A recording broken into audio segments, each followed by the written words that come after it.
সরস্বতী পুজোর শুভেচ্ছা জানিয়ে আজকের ভিডিও শুরু করলাম। আমার ঠাকুরের আসনের মা সরস্বতীর এই মূর্তি স্টোন ডাস্টের।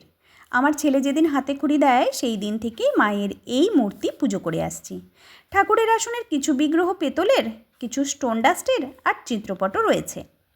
মাটির মূর্তি এনে পুজো করে 1 বছর পর সেই মূর্তি বাড়ির কোনো এক স্থানে রেখে নতুন মূর্তি এনে পুনরায় পুজো করা হয়। কিন্তু পুরনো মূর্তিটা যেখানে রাখা হয় সেই ব্যাপারটা না আমার কেমন একটা লাগে।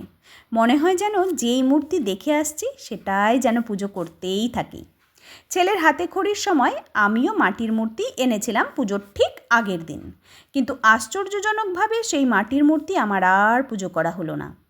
এই স্টোন ডাস্টের মা সরস্বতীর মূর্তি পুজো করা শুরু করলাম। ঘটনাটা প্রথম দিকে আতঙ্কিত করলেও পর মুহূর্তে ভীষণ আনন্দ দেয়। সবই ঠাকুরের ইচ্ছে। বেশ কয়েক বছর পুরোহিত দিয়েই মাঘ মাসের শুক্ল পঞ্চমী তিথিতে মা সরস্বতীর পুজো করতাম।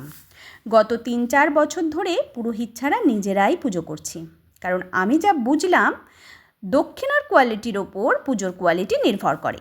যেমন ফুটপাতের জামাকাপড়ের দাম কম, কোয়ালিটি ভালো না, অথচ বড় দোকানের যেমন কোয়ালিটি তেমন দাম। যে যত দেবে তার পুজো তত সময় নিয়ে ভালো মতো হবে। আমার মতে পুজো মানেই আধ্যাত্মিক মানসিক শান্তি, শক্তি ও তৃপ্তি, যেটা নিজেরা নিজেদের মতন করেই করলে বোঝা যায়। পুরোহিত দিয়ে করালে না আছে টাইম টেবিল, না হয় মনের মতো পুজো। আসলে একসাথে অনেক পুজো করতে হয় তো, তাই মেনটেন সম্ভব হয় না।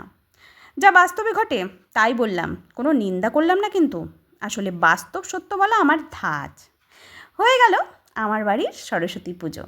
আজকের ভিডিও এখানেই শেষ করছি। সবাই খুব খুব খুব ভালো থাকবে। দেখা হচ্ছে নতুন কোনো ভিডিওতে। আজকের মতো টাটা।